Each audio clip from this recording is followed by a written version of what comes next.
movie where a young girl gets pregnant. Basically, don't have sex and get pregnant and do abortion because you will die. Hey guys, welcome back. Thank you for joining me here today. The movies generally address social issues, culture, all that fun stuff, which is my jam. So I'm going to be talking about a movie today. It's Living in Bondage 2. So let's get into the video.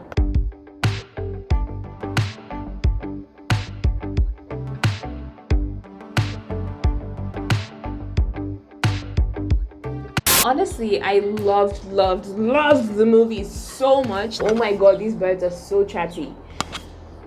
Anyway, so I had never seen Living in Bondage Part 1, but I have seen like a million movies, like a million Nigerian movies about cultism. So I went in with some expectations, but they did a fantastic job. We're gonna start with Nnamdi Okeke's family. So the movie follows the life and hustle of a young, tall, scrumptious Igbo Nigerian man named Nnamdi Okeke. They bring you into his home, his family. You see how they love him, how they care for him. Honestly, it makes you want to be part of his family. I have been craving this representation of a Nigerian family for such a long time. It really makes me think of Auntie Former's family in Purple Hibiscus. How like even if they didn't have much, they genuinely just had love and goodness and laughter in their home, and it was the best thing ever. I love that throughout the movie they spoke a lot of Igbo. I'm always for, you know, art and movies and music that are just an accurate depiction of real life. And I love that there were no American accents. You know, everybody who was Nigerian sounded Nigerian. Now, Nnamdi was adopted into this family, right? And he doesn't really know much about his biological parents. So one day they're in the car and he's asking questions about his biological parents, right? And, you know, his adoptive parents are being very evasive. They're not answering any questions, right?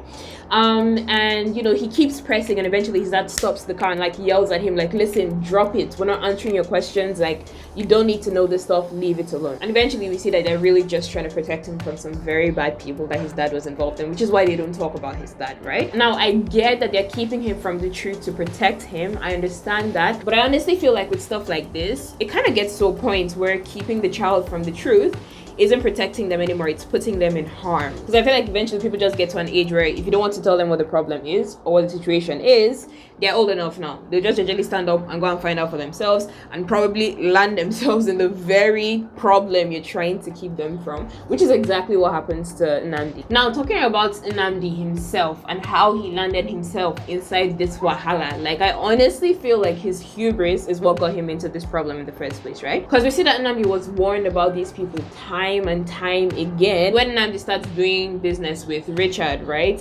His brother Tobe tells him that, listen, that's great though, that they've given you $50 million just like right out of the bat, and you know, seems like a great new job.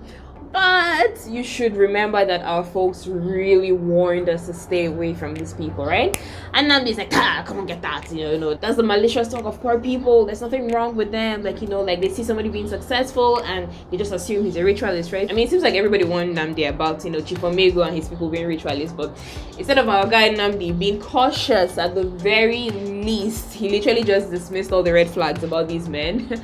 Like some of us tend to do sometimes. He just only wanted to see the good in these people because they were giving him everything he wanted and telling him everything he wanted to hear. So he sort of has this arrogance we see that won't allow him to actually just sit down and listen to the concerns of, you know, the people around him regarding the ritualist people.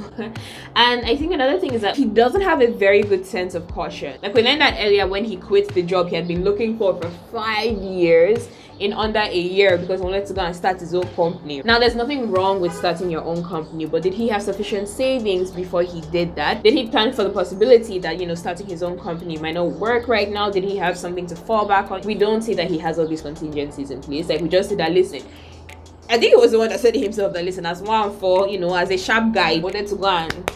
So of course, when he meets, you know, these ritualists, caution is not the conversation, man. He sees what he wants, he goes for it in a way that is reckless. Now, another major thing I loved about this movie was the relationship between Nnamdi and his brother Tobe. It was so nice to see this depiction of just pure platonic love between two young Nigerian men, right? That wasn't tainted by toxic masculinity or, you know, this need to be a tough Nigerian man that doesn't need anybody. No, they had this thing where they were like, listen, what you go through, bro, I go through, right? Like, we're in this together, and they depended on each other. They leaned on each other. They played literally like children, and that's just not something we always see depicted in Nigerian movies. And I think it's an important thing. We all know that life imitates art, to be honest, right? And obviously one of the things that feeds into, you know, toxic masculinity is the way that men are depicted in the media. Representation matters. You know, if boys are able to see men represented as whole and healthy creatures with emotions who are able to deal with those emotions in the right way, then they're less likely to buy into that, you know, toxic narrative that we literally all grew up with. That's a larger conversation, but anyway, you know what I mean, or at least I hope you know what I mean. Now, another thing that I thought was so interesting about this movie was the development of the romantic relationship between Nnamdi and Kelly, aka Kelechi. I love the dialogue. It was very realistic, right? Because I find that, like, in some movies there's a tendency for me to just hear characters say some things and I'm like, nobody talks that way. Like, no Nigerian that I know of talks that way. But he literally just approaches her, they start talking, and they find out that they have a lot in common. They make jokes. He starts laying down some of that Igbo boy charm that I've heard so much about, and she's picking it up, and it's just, it flowed very naturally. It was organically developed, and I think Nnamdi falls for Kelechi so easily because, you know, much like him, she's literally a village girl at heart. Like, they connect on that very, very fundamental level. They have all the same interests, they're from the same place, so they understand each other easily. And I think that is a breath of fresh air for, you know, Nnamdi, who is a village boy in Lagos, you know, who is trying to make it in this city and just, like, you know, is doing his best, is putting on his Lagos face, right? But when he meets Kelly, he's really able to be himself with her. He feels at home with her, and I loved seeing that just develop in the way that it did. Because I'll be honest, when I was a kid, I literally did not think that Nigerians fell in love. Like, literally, I just thought, listen, you grow up, you just find someone and you'll get married, because I just never saw it represented. Like, all I ever saw, you know, with regards to that was, like, in Nigerian films, there would always just be this montage of, you know, the couple falling in love, where they would, you know, they would go to Mr. Biggs, they would eat fried rice, feed each other, and then the next scene they're running around the tree, and then the next scene, it was just it was just always like 3-4 scenes of them just like doing some of this weird stuff, and then boom, they're in love and they're getting married, right? But there was never really any progression. I never actually really saw two people, like, you know, meet, you know, maybe it starts off a little bit awkward and then they connect, and then it just builds and grows from there. Like, there was just never any of that. It was just always the montage, you know, you feed each other fried rice and juice in a restaurant, you run around the tree, you do these other things while they're playing Olufumi in the background, and then boom, they're in love. And so I appreciate the way they developed the relationship between Nnamdi and Kelly. Now, this is a little of a sidebar, but there's this scene, you know, where Kelly's talking to Nnamdi and she can tell that he's hiding something from her, right? And she's like, Nnamdi, like, what's going on? Like, speak to me, you know, let me in, I want to know. And this man, like, you know, what he's battling with is whether or not to sacrifice her. And I'm like, sis, you don't want in there. Like, believe you me, you do not want in this. And I think to get to a larger point, right, I've talked so far about, you know, some of the relationships in the movie. I think that was one of the things that really just made it stand out well for me, because you're really giving a glimpse into what Nigerian life is actually like on a relational basis, right? So we see just the depiction of a beautiful, just Nigerian family that is happy in Nnamdi and his family.